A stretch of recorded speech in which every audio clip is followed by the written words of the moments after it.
I bet you're wondering why I'm making a video in late 2018 about the iPhone X when other smartphone manufacturers and Apple have got the latest flagship phones out already. The iPhone X was a revolution for Apple in their design for smartphones. Every phone before that looked like an iPhone 6, and that design in 2018 is just old and boring. With the updated design of the X, the XS and the XS Max followed suit.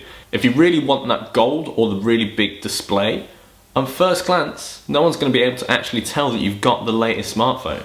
A few more reasons to get the X over the XS is the fact that it still has the same Face ID, it's got the OLED edge-to-edge display, and it still has all the exact same features in iOS that you'd get on the XS and the XR. The iPhone X still has an amazing camera. The iPhone X arguably has a better camera than the XR. With that dual camera setup, you get that extra focal length that the XR just can't quite offer you. An optical zoom is always going to be better than a digital one.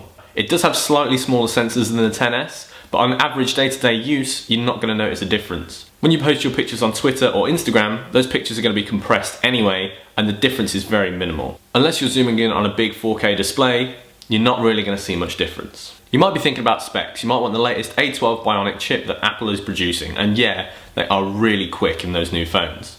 But the iPhone X is still running the A11. On a day-to-day use, you're not going to notice the difference between A12 and A11. Gaming's still going to be smooth, social media is still going to be great, and you'll be able to make phone calls.